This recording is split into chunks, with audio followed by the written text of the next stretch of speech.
Ustedes saben que ya por varios años yo he estado participando en un grupo de pastores que nos reunimos cada sábado, ya por más de 5 años, y para la gloria y la honra del Señor, hoy me gustaría hacer una oración por estos varones que Dios ha escogido en Latinoamérica para llevar a cabo la obra del Evangelio.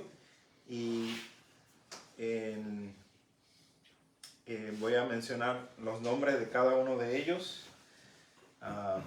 Y bueno, primero de su lugar y entonces el nombre. Andrés, Juan y Manny, que son de Puerto Rico. Y Alejandro, Moisés y Marcos, que son de México. Y Cristian y Kevin, que son de Costa Rica. Y Ricardo, que es de Colombia. Con el hermano Ricardo vamos a hacer un viaje el finales de este mes. El pastor John Anderson de la iglesia Racine Bible Church y su servidor vamos a estar ahí un fin de semana con el hermano Ricardo para conocer acerca de su ministerio y pues seguir la obra de misión que él ha comenzado en ese lugar. Entonces, déjenme orar por estos hombres, también por sus congregaciones, porque cada uno de ellos representa una congregación. Dios bueno, Dios de toda misericordia, te damos gracias que nos has dado esta forma de relacionarnos en estos días.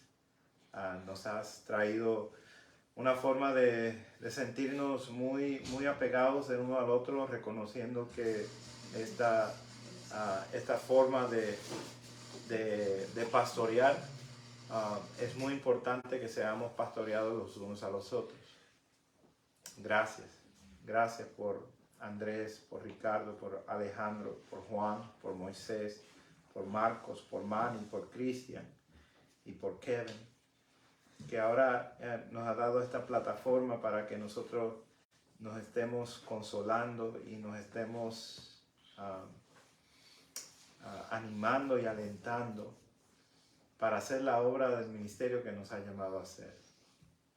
Te ruego por cada una de las congregaciones representadas por estos pastores, que tú seas con cada uno de ellos, que tú sigas haciendo próspero el Evangelio en sus vidas, que más y más conozcan a Cristo en estos lugares para la gloria y la alabanza de tu nombre. Glorifícate, Señor, y sé con cada uno de ellos. Qué bueno has sido con cada uno de nosotros. Gracias porque de la misma forma recibimos su amor y sé que están orando por nuestro ministerio, por nosotros, por Iglesia Bíblica Esperanza Viva. Y te damos gracias por eso, Dios. Gracias en Cristo Jesús, oramos. Amén. Amén. Muy bien, hermanos, es para mí un privilegio y un honor continuar este estudio del libro de Marcos. El domingo pasado no nos salimos de lo que estábamos enseñando, simplemente lo conectamos hacia la resurrección con la mujer que vino a la casa de Simón el leproso para ungir a nuestro Señor Jesucristo, y en este acto de adoración ver nuestro Señor Jesucristo recibiendo eso como algo muy, muy importante. La indicación de que esta mujer había entendido que nuestro Señor iba a morir y que ella quería anticiparse para ungirlo para su sepultura. Fue un acto de adoración, fue un acto de dar de todo lo que tenía, de sus ahorros, de un perfume muy caro, muy caro. Y a pesar de que hubo el conflicto de algunos de que vieron que esto era un desperdicio, verdaderamente el Señor corrigió el asunto y dijo, esto era necesario, esto era necesario. Así que con esa misma idea, hoy vamos a presentar el personaje opuesto a la adoración. El personaje opuesto a la adoración. Muchas cosas raras vienen a nuestra mente cuando nosotros estamos pensando en alguien que ha estado caminando en la iglesia, ha estado caminando en la fe y de repente deja de hacerlo. Muchas veces pensamos qué puede estar ocurriendo en sus mentes. ¿Habrá algún dolor? ¿Habrá algo que verdaderamente ocasione eso? ¿Qué puede ser? Pero cuando pensamos de un personaje que es muy conocido, Judas, wow, cuántas preguntas vienen a nuestra cabeza. Nos explota la mente pensar cómo uno de los 12 apóstoles tuvo la decisión, tomó la decisión de rechazar y de traicionar a Cristo para que lo mataran. Este título de este mensaje se titula El discípulo que no conoció a Dios. De verdad que he sentido el peso de este mensaje, ya que es muy profundo, la emoción, la experiencia. Hoy vamos a ver cómo una persona puede estar tan cerca de Jesús y no conocer a Dios. ¿Cómo puede estar tan cerca de las puertas del cielo y estar tan profundo en el infierno? Esta impactante realidad nos debe de llevar a examinarnos para ver si verdaderamente estamos en la fe. Este es el consejo bíblico. Este es el consejo de la palabra de Dios, que seamos expuestos ante su palabra para ver si verdaderamente le pertenecemos, para ver si le pertenecemos y estamos caminando según su voluntad. En este mensaje meditaremos sobre dos características de aquel que es defectuoso, de aquel que se ha apartado, de aquel que es contado entre los hijos de Dios, pero nunca ha conocido a Dios. Número 1, su fe es muerta. Su fe es muerta. En esta característica vamos a leer en Marcos capítulo 14, versículo número 10. Marcos capítulo 14, versículo número 10. Dice así: entonces Judas Iscariote, uno de los 12, fue a los principales sacerdotes para entregárselo. Esto ocurre justamente cuando termina la escena, el escenario de la mujer que vino, la hermana de Lázaro, que vino a ungir a Jesucristo en anticipación de su sepultura. Resulta que en el capítulo 12 de Juan explica el apóstol Juan que la persona que más influyó en la decisión o en la murmuración más bien de que habían desperdiciado ese perfume fue Judas mismo. Y las únicas palabras que están escritas acerca que salieron de la boca de Judas están en el capítulo 12 de Judas, refiriéndose a su intención de haber vendido ese perfume para dárselo a los pobres. Santiago 2:26 dice, porque como el cuerpo sin espíritu está muerto, el cuerpo si no tiene espíritu está muerto, así también la fe sin obras está muerta. Por más que digas, por más que estés identificado, si no hay obras que estén acompañando esa supuesta fe, es una fe muerta. La fe sin obras es una fe muerta, porque le falta las obras que revelan una vida que ha sido cambiada o transformada espiritualmente. La verdadera fe salvadora resulta en vida, y esta vida tiene una forma de ser exhibida por medio de una transformación. Y esta fe se demuestra por las obras que hacemos. La forma como vivimos revela esta fe. Revela si verdaderamente hemos sido transformados, si verdaderamente hemos sido impactados por este evangelio. Así que la verdadera fe va a resultar en una forma de vivir. Nuestros asuntos más importantes se vuelven los asuntos más importantes de Dios. Nuestros anhelos y nuestros tesoros se vuelven aquello que Dios desea, aquello que es bueno, aquello que es justo, aquello que es de buen nombre. La forma que nosotros vivimos revela lo que nosotros creemos. Lo que le pasó a Judas aquí es exactamente lo opuesto. Él está viviendo y está revelando lo que cree, pero no está creyendo. En contraste de la fe que tuvo esta mujer cuando derramó este perfume, de una fe, demostrando una fe viva, intencional, objetiva, que vino a ungir a nuestro Señor en anticipación de su sepultura, con el perfume más caro, se encuentra el odio y la traición de Judas.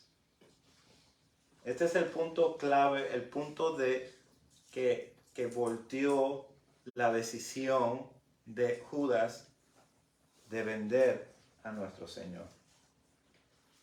El discípulo que fue uno de los 12 oficiales apóstoles de Cristo.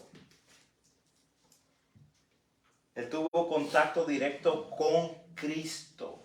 Había estado por un periodo de 3 años comiendo, bebiendo y viajando con Él día y noche. Había observado la potencia de su voz cuando le dijo a la tempestad, cálmate.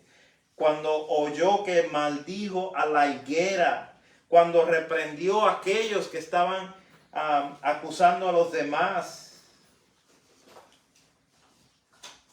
También había escuchado la ternura de su voz al invitar a los pecadores, incluyéndolo a él, a venir a Cristo, a tomar su cruz y a seguirlo a Él y a hallar reposo solamente en Él.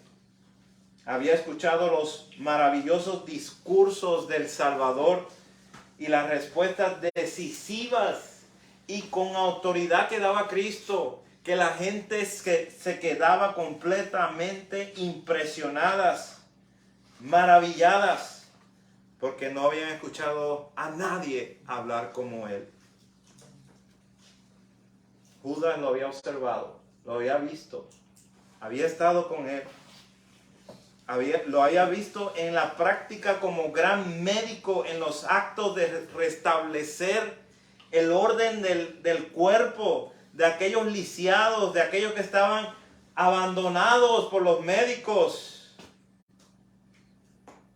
de sanar paralíticos, de inclinarse bondadosamente sobre aquellos enfermos. Judas había sido testigo de todo eso y de mucho más. Como uno de los 12 discípulos, o de los 12 apóstoles, él fue enviado por el Señor mismo y recibió poder y recibió autoridad para hacer milagros y sanar enfermos. Autoridad delegada de parte del Señor. La era apostólica que se comienza en el libro de los Hechos detalla la suma importancia que tenía que Judas fuera uno de los 12. Usted comienza a leer el libro de los Hechos, capítulo 1, y luego entra en ese dilema. La presentación de los 11 apóstoles, falta uno. Y Pedro llega a la conclusión que ese uno necesita ser reemplazado para que se cumpliese la escritura. Tremendo la importancia que tiene este hombre dentro de los 12. Tanto así que en este libro de los Hechos se comienza con esta parte para iniciar esta nueva era de los apóstoles. Completamente privilegiado, escogido por Cristo, y nadie, escuche muy bien esto, nadie sabe que Él es el traidor. Nadie tiene sospecha. Él es el que lleva la tesorería del ministerio de Cristo. Nadie conoce que verdaderamente Judas es un potencial traidor. Él, dice el texto, nuestro texto dice, fue a los principales sacerdotes para entregárselo. Y ahora había decidido entregar en una forma como ya harto de lo que estaba viviendo con Jesucristo. Como que había sido desilusionado completamente. No cabe Jesucristo en la agenda que yo llevo. Entonces lo voy a entregar. ¿Usted sabe que Judas pudo simplemente abandonar a Jesucristo? Y no lo hizo así, sino que lo entregó para que lo matasen. Porque sabía lo que iba a ocurrir. Como resultado de haberse decepcionado de Jesús, cuando dejaron de desperdiciar ese perfume según su punto de vista, dice Juan capítulo 12, versículos 5 al 6, porque no fue este perfume vendido por 300 denarios y dado a los pobres. Pero dijo esto no porque se cuidara de los pobres, sino porque era ladrón y teniendo la bolsa, sustraía de lo que se echaba en ella. Claramente revela que hay un corazón aquí que está dirigido por una gran decepción. Y ahora, para deshacerse de esa decepción, Judas decide negociar a Jesucristo. Diabólicamente había entendido que los principales sacerdotes necesitaban ayuda para no ocasionar un alboroto. ¿Se acuerdan unos versículos anteriores? Estábamos hablando acerca de eso. Que ya ellos habían decidido que esa semana no iba a ocurrir, porque hay mucha gente en Jerusalén, se está celebrando la Pascua, y tratar de aprender a Jesucristo, de arrestarlo, va a ocasionar un gran alboroto. Ellos ya habían dicho que no, pero Judas va a entregárselos. Ahora, que era parte de los 12, considerado amigo de Cristo, ahora se vuelve un enemigo de la verdad. La fe es muerte para aquel que menosprecia el Evangelio. Judas no le interesaba que Cristo estaba preparándose para ir a la cruz. Eso no le ocasionaba algo bueno, no le ocasionaba algo que fuera provechoso para él. No veía la realidad de Cristo. Simplemente no llenó el espacio que estaba en su ser. Ahora quiero que vean conmigo 5 realidades sobre la vida de Judas. Esto es en base a un estudio que hizo el pastor John Piper. Él demuestra con la palabra de por qué Jesús escogió a Judas. ¿Se acuerda que al principio le dije que esto genera muchas preguntas? Pues para que tengamos unas ideas de por qué Jesús escogió a Judas. Número 1, para que se cumpliese la Escritura. Dios es soberano. Y Jesucristo, mientras está aquí en la tierra, está apuntando que hay uno que lo va a traicionar. Hay uno que es el hijo de perdición. Y para que se cumpliese las Escrituras, en Juan 6:64, Juan 13:18 dice: no hablo de todos vosotros, yo sé a quienes he elegido, mas para que se cumpla la Escritura, el que come pan conmigo levantó contra mí su calcañar. Así que fue con el propósito de que se cumpliesen las Escrituras. Número 2, fue el plan de Dios. Escuchen muy bien esto. La traición horrible, pecaminosa que usó Judas, Dios la utilizó para traer salvación. ¿Usted sabe que este es el crimen más grande de la historia? El más cercano a Cristo, uno de los más cercanos a Cristo, lo traiciona. Y esa traición tan dolorosa, tan horrible, trajo salvación a muchos. ¿Se acuerda cuando estábamos hablando de José? Que Dios trajo todas estas cosas, todos estos males a su vida. Y aunque parecía que todo iba de mal en peor, Dios utilizó todo el mal de José, que vino hacia José, para salvación de la casa de Jacob. Dios salvó a todo el pueblo de Israel, que en ese tiempo eran los 12 hijos de Jacob, por medio de todo el mal que trajo a la vida de José. Dios usó la maldad de Judas para traer el bien de la salvación por medio de Jesucristo. 3. Para ilustrar que ser apóstol, tener poder para sanar, hacer milagros, ser parte del grupo, no es evidencia de haber nacido de nuevo.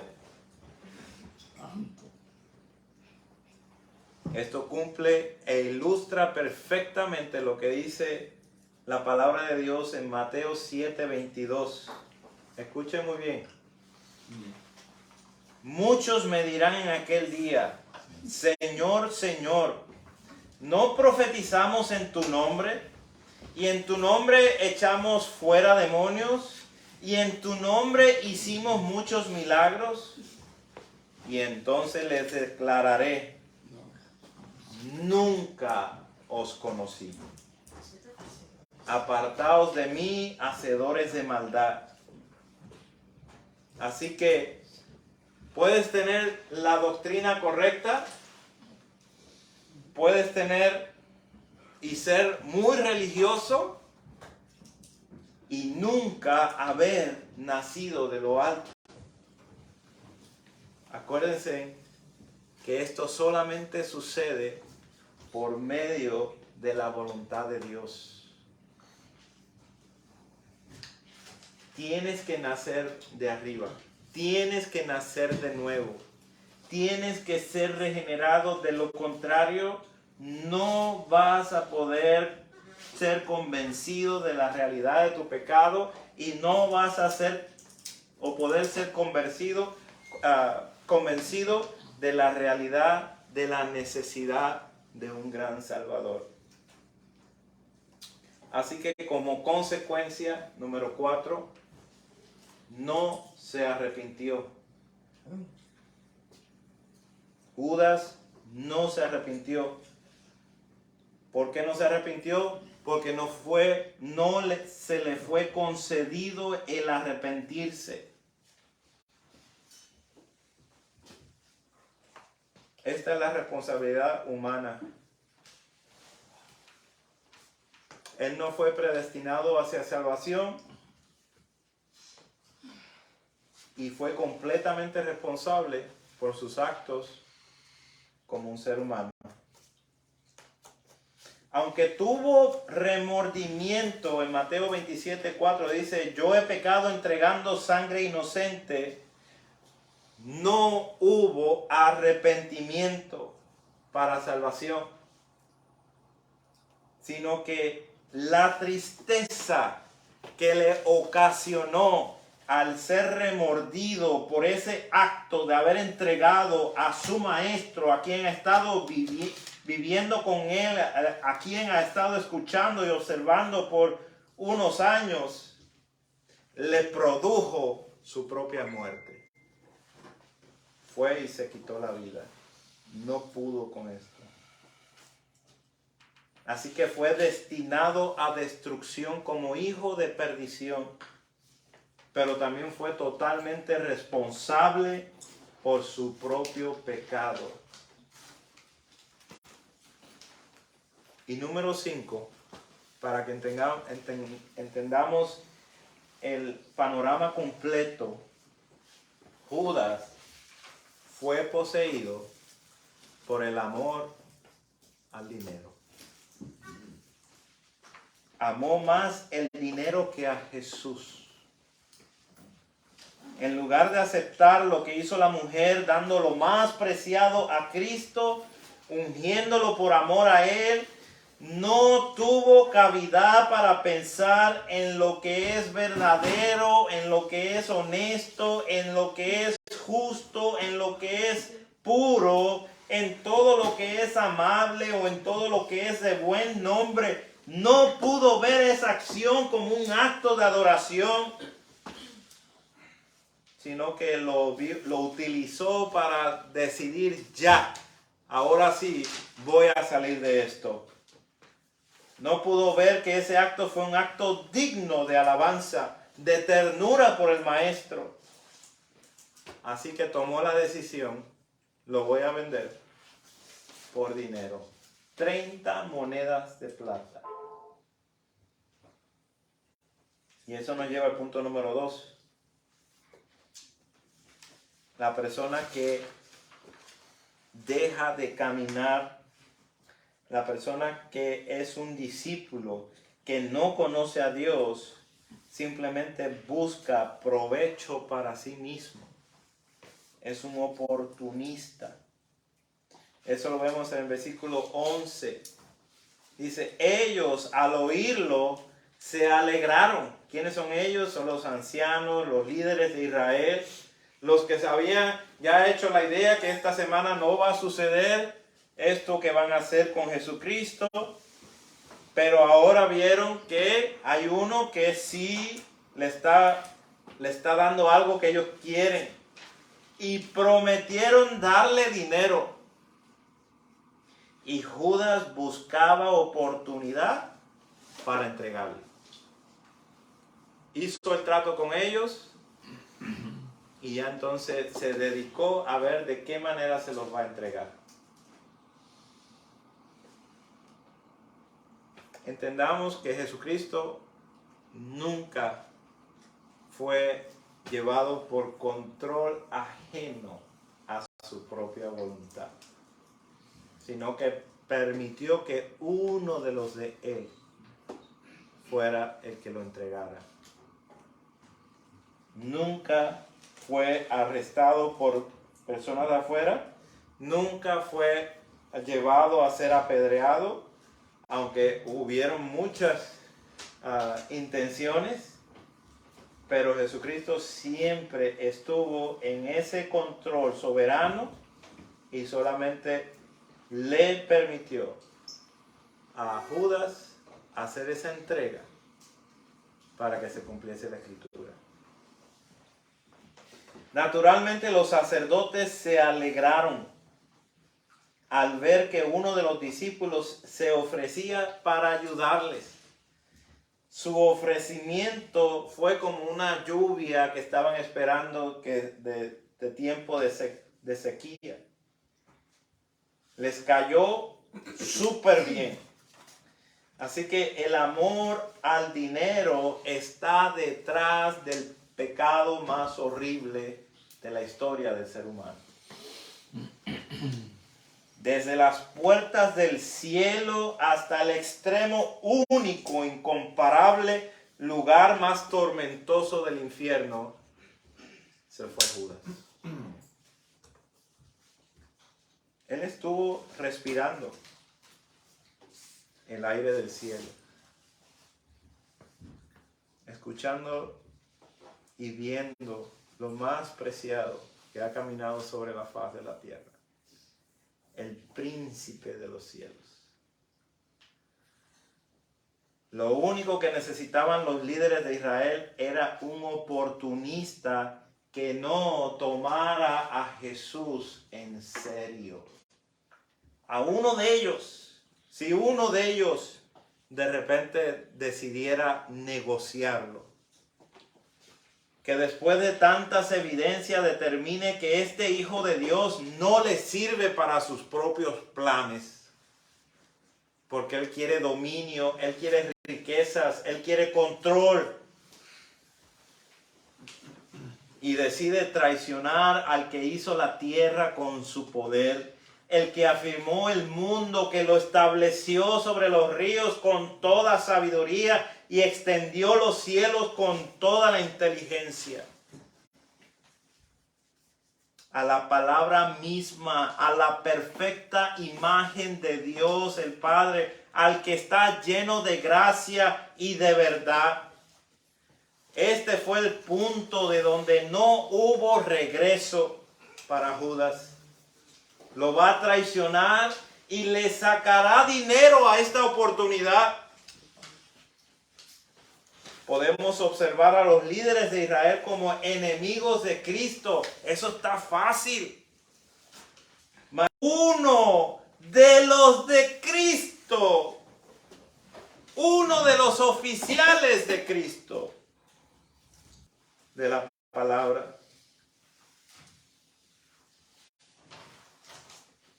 este mensaje debe de empujarnos, debe de impulsarnos a ser examinados.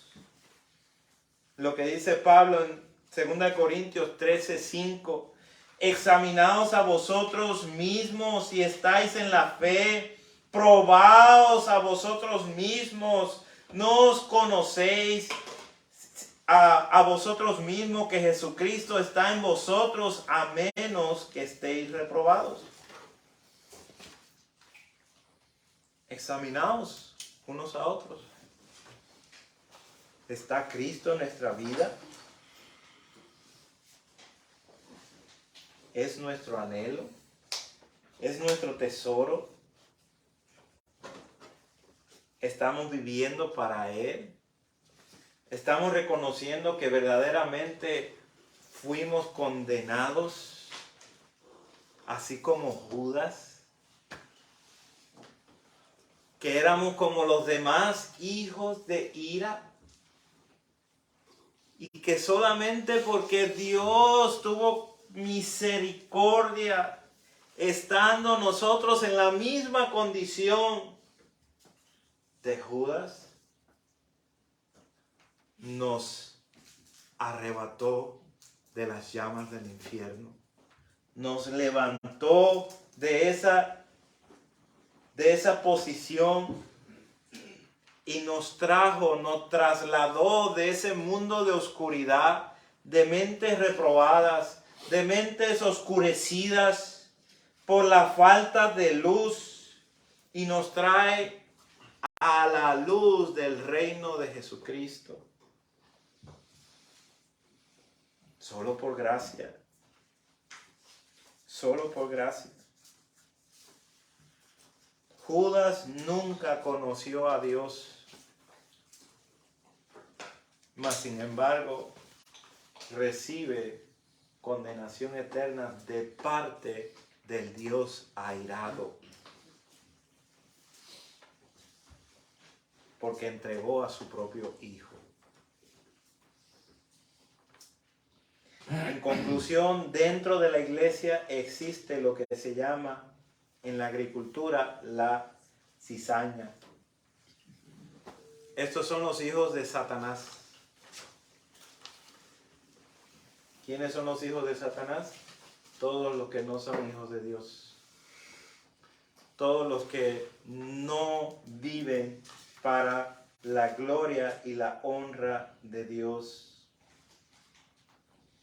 Ellos son sembrados por Satanás mismo dentro de las iglesias para que crezcan juntos con los hijos de Dios, con el trigo, compara la Biblia. Y con la idea de que cuando venga la cosecha, ellos sean arrancados y quemados. Y que los hijos, el trigo, sea la cosecha que está buscando. Estos son los falsos creyentes que, igual como los espinos, usan el espacio disponible, la luz y el agua que las plantas buenas necesitan. A lo largo de la historia de la iglesia ha existido la cizaña. Personas como Judas que crecen con los hijos de Dios, pero que nunca han conocido a Dios. Por soberana voluntad, Dios ha permitido a estos hijos de ira que permanezcan con los hijos de luz. Por eso, seamos animados a ser examinados, a tener un peso grave en nosotros, en nuestra mente, en nuestro corazón. ¿Verdaderamente te pertenezco, oh Dios? Que quebrante mi corazón, nuestros corazones, al pensar verdaderamente te amo, Jesús. Te amo más que a todos estos. ¿Estás convencido por ti mismo que Cristo es tu tesoro más preciado? Que tu reverencia a Él hace que todos los demás ídolos desaparezcan por completamente y que tu voluntad se vuelve la voluntad de Cristo. Ahora te pregunto más personal. ¿Puedes decir que otros dicen acerca de ti que Cristo es tu Señor? Que estás confiando que Él resucitó de entre los muertos y que así mismo como Él resucitó de entre los muertos, un día tú también resucitarás porque le perteneces, porque la obra que hizo Cristo en la cruz del Calvario es una obra completa, que no hay nada que puedas deshacer o hacer para alterar esa obra. ¿Estás convencido de eso? ¿Pueden otros hablar y testificar acerca de ti que Cristo, que no puedes vivir sin Cristo? Hermanos, oremos que nuestros corazones se inclinen cada día más, cada mañana, estudiando y conociendo las perfecciones, los tesoros maravillosos que encontramos en su palabra cada día. Oremos para que tengamos una inclinación y un espíritu enseñable. Si verdaderamente estoy en la fe, yo quiero saber. Yo quiero estar confirmado. Yo quiero vivir con esa seguridad de que Cristo, de que le pertenezco a Él, de que Él es mi todo, de que una vez que encuentre este gran tesoro, voy a vender todo lo demás para comprar todo el campo donde se encuentra ese tesoro y quedarme con Él, porque Él lo vale todo. Que sea Cristo nuestra visión, que sea Él el Dios de nuestras almas, que nada nos aparte de su corazón, de mi corazón. Que sea Cristo el mejor tesoro de nuestras vidas. Oremos. Dios, en esta hora te damos gracias, que nos ha dado tu paz y tu amor. Sabemos, Dios, que tú traes la palabra y que tú haces en nuestras vidas conforme a que tu palabra nunca regresará vacía. Oh Dios, tú has dado muchos detalles acerca de la vida de Judas y nos has dado advertencias para que hoy sea el día de salvación, para que hoy estemos expuestos y dispuestos a ser examinados, para que hoy viva Cristo en nuestras vidas. Oh Dios, ayúdanos a no simplemente tratar de meter a Cristo en nuestra agenda, sino que sea Cristo nuestra agenda. Ayúdanos a entender esto hoy, Señor, porque te lo rogamos por ese nombre que le has dado a Él, nombre que es sobre todo nombre, el nombre del Señor Jesucristo. Sé tú nuestra visión. Amén. Cantemos.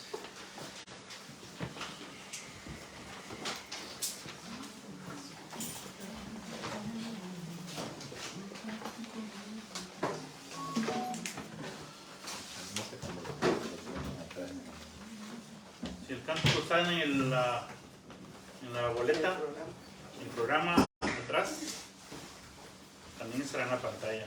Y es nuevo, es la primera vez. Es primera vez que lo